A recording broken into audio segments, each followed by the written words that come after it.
Assalamualaikum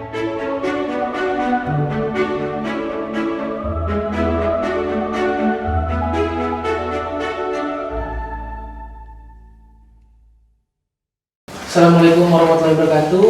Selamat datang lagi teman-teman ke channel Simbiosis Indonesia. Hari ini kita kedatangan dua tamu spesial, yaitu anak muda dari dua komunitas ataupun platform berbeda yang akan membahas mengenai peran generasi muda dalam mendorong pertumbuhan ekonomi hijau dan pengurangan emisi. Di sini sudah hadir Mbak Hana dan Mbak Rian. Selamat datang Mbak Hana. Selamat datang Mas Rian. Dari Mbak Hana ini dari Kata Data Green dan Mas Rian dari Generasi Energi Bersih ya Mas. Selamat datang di Simbiosis. Dua orang di samping saya ini adalah orang-orang yang mungkin concern terhadap pengurangan emisi, kemudian juga tentang ekonomi berkelanjutan, tapi dengan isu dan kemudian gerakan-gerakan yang mereka miliki masing-masing. Mungkin dari Mbak Hana dulu, mungkin saya ingin menanyakan, ini kan Mbak Hana dari Kata Data Green. Kata Data Green ini sebenarnya apa sih Mbak gitu? Kita pengen tahu Kata Data Green ini apa, kemudian gimana Mbak Hana bisa berkecimpung dan ingin menghibahkan diri bahasanya untuk ekonomi hijau, kemudian keberlangsungan, fokus terhadap climate change dan segala macam. Oke, halo Mas, thank you udah diajakin di podcast. Ya, terima kasih. Iya, jadi Kata Data Green ini sebenarnya adalah platform bagian dari Kata Data Indonesia, dan kami ini lahir di pas COP27 kemarin waktu 6 November 2022 ya. Nah, di sini tuh sebetulnya emang kita mungkin dianggap masih bayi ya, tapi Kata Data sebenarnya sudah banyak melakukan kampanye, komunikasi dan lain sebagainya terkait sustainability itu dari 2017-an gitu.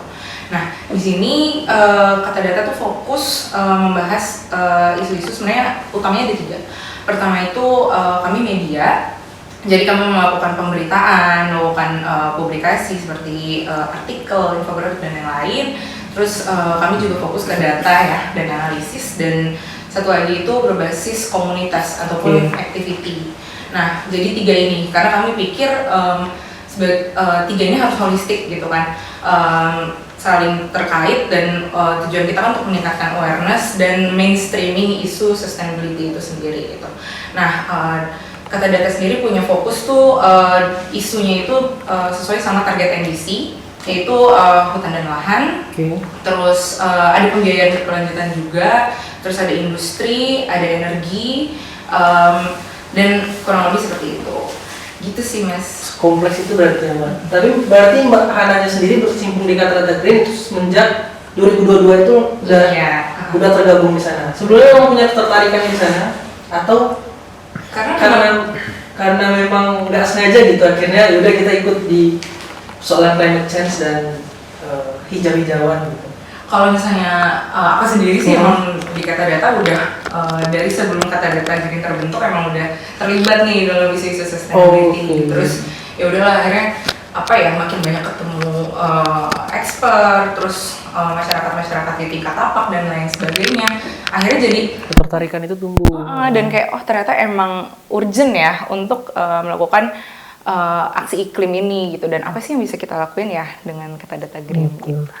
Kalau dari Mas Rian sendiri, ini kan generasi energi bersih, dan namanya kita udah sangat tertarik menjadi generasi energi bersih. Ini generasi energi bersih ini seperti apa sih Mas? Maksudnya gerakan-gerakannya, kemudian awal mula munculnya gitu.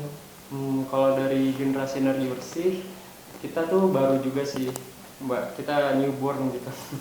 Baru banget karena lahirnya tuh pelantikannya tanggal di akhir bulan November 2023. Berarti kan baru tahun kemarin banget nih. Terus kita juga baru bergerak kurang lebih selama 6 bulan.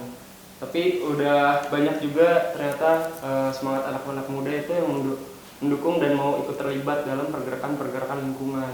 Tapi kalau di generasi energi bersih sendiri, kita tuh punya prinsip inklusif dan bergerak berdasarkan sains gitu Mbak.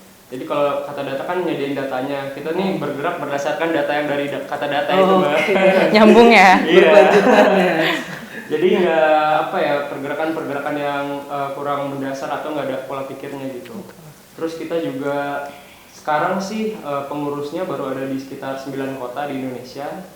Terus jumlah pengurusnya ada sekitar 50 totalnya, tapi jumlah relawannya yang ada di grup itu sekitar 300 orang.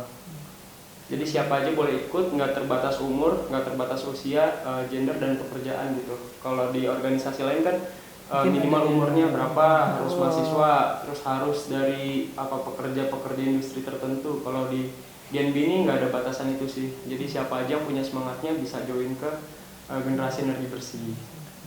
Oh, Genbi ya tadi singkatannya. Sebutannya Genbi ya. Genbi sebutannya keren. Berarti Genbi ini tapi memang fokusnya adalah memang untuk transisi energi ya, Mas? Iya. Transisi energi dan ada fokus tertentu nggak kan? Transisi energi ini kan kita kenal banyak beberapa sub gitu kan. Kalau dari Genbi sendiri itu ada yang di prioritasin nggak sih? Prioritas tertentu nggak ada sih. Cuman karena kita banyak didukung juga sama ISR, yang sering dibahas tuh power sector sih.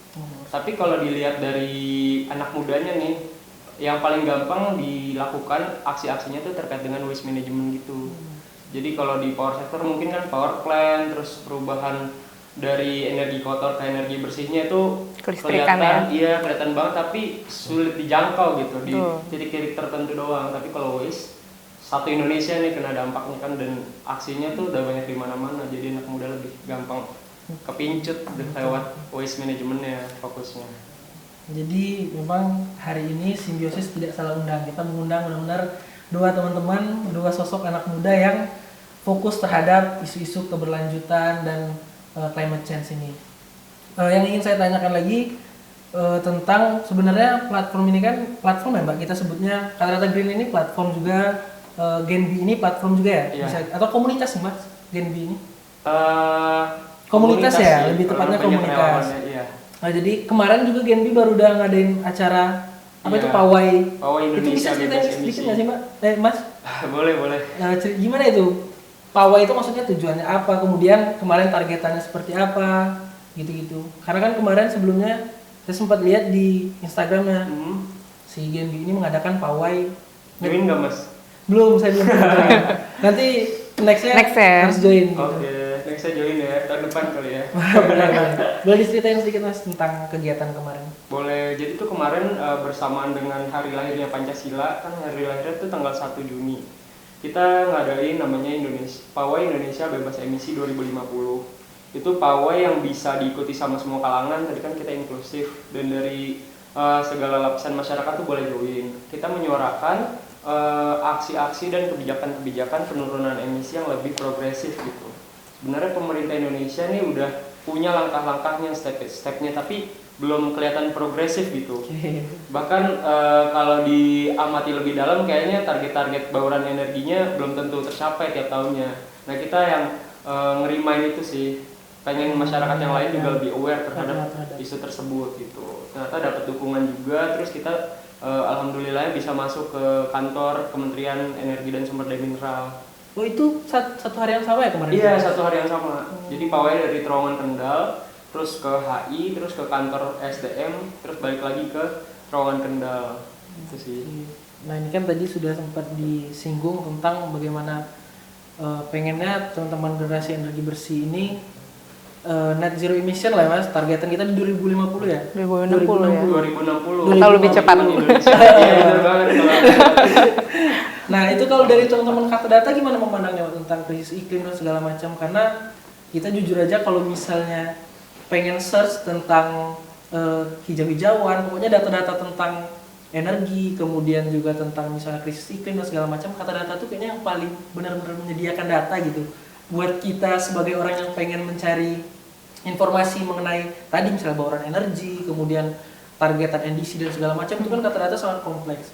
Nah Kata Data sendiri sebenarnya memandang itu dan visinya untuk tadi 2060-2050 itu seberapa percaya sih Mbak ngelihat Indonesia saat ini? Oke, kalau seberapa percaya mungkin Kata Data lebih ke mengupayakan ya. Iya. Dan kita nafasnya Kata Data Green itu adalah kolaborasi. Jadi kita kaitin tuh semuanya pihak-pihak gitu ya, komunitas, terus CSO, lembaga, pemerintah, industri dan lain-lain gitu. Karena nggak mungkin kan kita jalan sendiri-sendiri ya, itu nggak mungkin gitu. Nah, mungkin awalnya melihat isu perubahan iklim itu kenapa sih sekarang penting gitu ya, dan kayak tahun lalu kami datang ke COP 28 waktu di Dubai itu, dan IPCC itu menyebutkan bahwa kita terancam nih, dunia ini terancam untuk gagal menjaga suhu di ambang batas 1,5 derajat. Dan karena ternyata justru proyeksi atau temuan mereka itu kita bahkan sampai di atas 1,5 karena ya pemanasan, industrialisasi dan lain sebagainya. Nah, itu mungkin dari global nih ya, berangkatnya dari situ. Dan kalaupun lihat di domestik ataupun relatable ke kita sehari-hari ya, itu juga kan kerasa ya. Kayak sekarang nih makin kerasa di beberapa negara kayak heat wave ataupun kayak di Indonesia ini sebenarnya kan belum masuk heat wave ya. Kalau berdasarkan pas banget nih kata Data juga kemarin kan bikin ada podcast Green Talks dan kita juga bahas soal dan ternyata kita baru tahu kalau itu bukan Indonesia itu bukan heat wave tapi emang ada fenomena lainnya gitu. Nah, yang kayak gini-gini kan sebenarnya kerasa ya di kita ya. Dan jadi disitulah akhirnya kita daripada ngelihat kayak salah siapa kita ya udah kita mulai bergerak ke depan untuk solusi ke depannya, apa yang bottleneck atau silo gitu ya yang bisa kita hapus dan kita jalan bareng, kurang lebih kayak gitu. Pas banget sebenarnya Kata Data, kalau boleh ngiklan dikit. Boleh. Kata Data juga ada nih event kami di bulan Agustus yang mana nanti kami mempertemukan seluruh pihak tersebut dan seluruh teman-teman yang berkecimpung ataupun aktor-aktor pemangku kepentingan yang berkecimpung di dunia sustainability akan datang di situ. Nanti teman-teman GNB dan Simbiosis juga pasti akan kami ajak gitu ya untuk datang di Kempinski di Agustus. Dan di situ kita mempertemukan berbagai pihak dari pemerintah, industri dan CSO, pelaku usaha gitu ya, dan community dan lain sebagainya untuk ngobrol bareng dan membahas banyak isu, khususnya isu-isu yang terkait NDC karena kan itu tadi tadi kita berusaha untuk mencapai target NDC kita 2030 dan NZE di 2060 gitu. Ya, tadi Mbak Ana tadi kan sempat mention tentang kegiatan Kata Data Green ya di bulan Agustus. Itu boleh diceritain lebih detail deh, Mbak. Itu kan kayaknya bakal jadi simpul komunitas ataupun ini kan kelompok-kelompok yang fokus terhadap sustainability. Boleh diceritain lebih? Jadi, namanya itu Sustainable Action for the Future Economy atau SAFE. Ini kita udah ke 5 kali. Awalnya emang kita bentuknya di pas pandemi kemarin. Jadi sempat online kayak webinar gitu. Terus sekarang kita baru beberapa tahun terakhir baru offline lagi. Nah, selain komunitas sih kita yaitu tadi kita coba untuk isu-isu terkini ataupun ada regulasi-regulasi yang urgent nih buat rembukin gitu ya bareng-bareng. Nah, itu di momentum itu gitu. Jadi sektornya ada banyak sih, ada kayak bahas soal energi, bahas waste management, bahas soal kayak gini juga gimana anak muda tuh terhadap aksi iklim itu gimana sih actionnya dan lain sebagainya. Jadi macam-macam sih isunya. Dan tahun ini beda sama tahun lalu karena selain ada semacam panel discussion gitu ya, kita ada exhibitionnya juga. Terus model paparannya juga nggak cuma panel discussion, tapi ada kayak semacam monolog gitu-gitu. Jadi 2 hari sih. Nanti kita bareng-bareng ya datang ya. Bakal seru kayaknya itu. Ini kita masuk ke tadi kan teman-teman dari generasi energi bersih juga artinya ada keinginan untuk shifting dari ekonomi ekstraktif ke ekonomi yang lebih hijau gitu. Nah, kalau dari Mas Rian sendiri memandangnya seperti apa sih Mas? Seharusnya kita ini sudah mulai bisa berpindah gitu dari energi ekstraktif ke energi hijau. Apalagi khususnya teman-teman GNB ini kan paketnya energi terbarukan sudah seharusnya itu diterapkan di Indonesia seperti itu. Nah, jadi kalau Mas Rian sendiri memandangnya seperti apa? Kemungkinan kita harus secepat apa gitu peralihannya atau kiat-kiat seperti apa yang sebenarnya harus kita lakukan biar perpindahan dari fossil fuel gitu-gitu sudah mulai ditinggalkan gitu. Kalau dari generasi energi bersih sendiri mendorong sih Mas. Jadi selalu kita kalau lagi campaign atau acara event-event apapun itu bilangnya harusnya target NZE itu bisa diimplementasikan 2060 atau lebih cepat gitu. Soalnya ada kajian juga dari ISR itu katanya 2050 sebenarnya kalau emang kita serius gitu ya sebagai Bisa. bangsa dan negara, kita bisa mencapai target NZT itu tahun 2050 gitu. Jadi selalu dalam pergerakan generasi energi bersih mintanya 2060 atau lebih cepat gitu. Terus kalau dari perubahannya itu mungkin sekarang masih, nah kemarin kita buat pawai juga itu buat ngerimain teman-teman dan pemerintah juga biar bisa komit di target 2060 atau lebih cepat itu.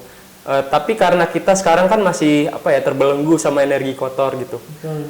Jadi yang bisa kita lakukan sekarang ya penghematan energi atau beralih ke bentuk-bentuk peralihan yang lebih hijau, kayak mungkin menggunakan kendaraan listrik atau perbanyak jalan kaki.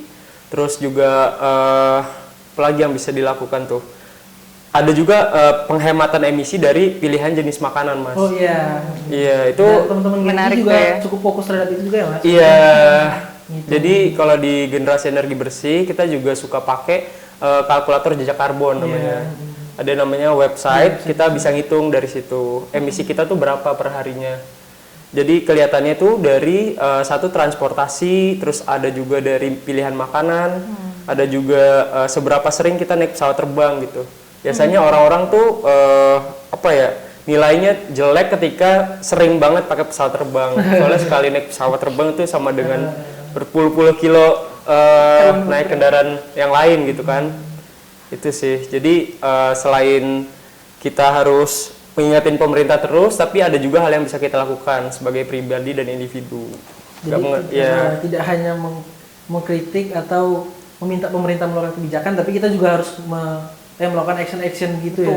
Iya. Karena saya mengutip dari Greenpeace, itu peningkatan output dari ekonomi hijau diestimasikan dapat meningkat PDB sebesar 2,943 triliun dalam 10 tahun, yang setara 14,3% dari PDB pada tahun 2024. Nah itu Mbak Ananya memandang sebenarnya seharusnya kan kalau misalnya PDB bisa lebih meningkat jika menggunakan ekonomi hijau, kenapa ekonomi ekstraktif ini sangat sulit untuk ditinggalkan gitu loh Mbak? Ya karena kan teman-teman kata data green ini biasanya kalau soal research kemudian data yang mereka lebih paham dan lebih sistematik lah gitu memandang itu. Kenapa akhirnya kita sangat sulit untuk meninggalkan ini Mbak? Apakah ada problem-problem lain atau memang kesadaran kita sebagai masyarakat kemudian anak muda ini belum benar-benar terbangun soalan ini? Kalau kata data green melihatnya ini kita memang berada di proses transisi ya Mas, karena yang namanya kita ibaratnya ya kebiasaan yang biasa kita lakukan terus kita mencoba untuk mengubahnya itu kan pasti prosesnya panjang ya. Tapi yang pasti kuncinya adalah yang penting ada progresnya.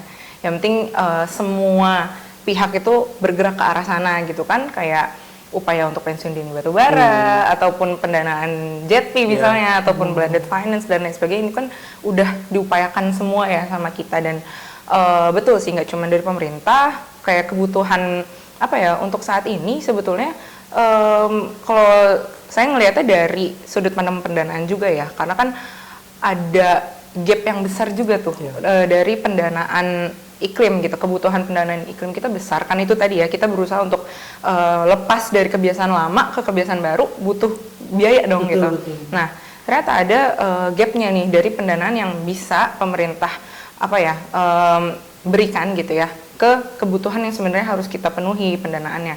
Nah itulah tadi gap itu bisa dipenuhi sama industri ataupun swasta gitu kan ya Mas. Nah itulah yang sekarang lagi diupayakan berbagai pihak ya kalau saya lihat ya, entah pemerintah ataupun swasta pun sudah mulai tertarik lah gitu karena berbagai upaya-upaya dari satu sama lain. Nah jadi mungkin menurut saya sih PR sekarang adalah apa ya memenuhi gap pendanaan itu tadi, karena kan ya makanya kenapa kita nggak bisa kucuk-kucuk langsung ke EBT gitu, walaupun kita pasti arahnya ke sana ya gitu. Dan apa namanya selain upaya-upaya yang semacam high politics ini ya, kayak kita sebagai individu ataupun ya komunitas, kita bisa dari bawah mengubah cara pola pikir sih ya kalau menurut saya ya. Gimana kita bisa itu tadi, kita harus bertanggung jawab juga sama apa yang kita pakai, kita konsumsi, dan itu kita perlu nge-track juga kali ya Mas, dari mana sih ini makanannya ataupun dari mana sih ini bajunya yang kita pakai, kendaraan yang kita pakai. Kayak sesimpel kita mengubah kebiasaan dari pakai mobil atau motor gitu ya berbahan bakar bensin gitu ya ke listrik, ataupun kita ke transportasi publik atau pakai non motorized atau jalan kaki atau sepeda gitu, atau makanan-makanan yang kita tahu nih, oh petaninya di sini, terus diolahnya seperti ini dan lain sebagainya. Kayak gitu sih ya.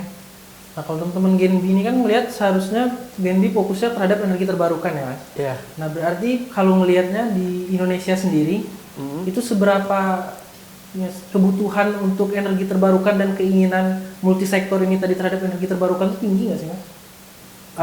Ya jadi kayak beberapa industri dan segala macam ataupun pemerintah juga seberapa kuat dalam mensupport tentang energi terbarukan, atau sebenarnya ya kita ini terus mendorong dan mengkampanyekan tadi, tapi tidak ada keinginan dari industri dan segala macam dalam peralihan ke energi terbarukan gitu. Oke.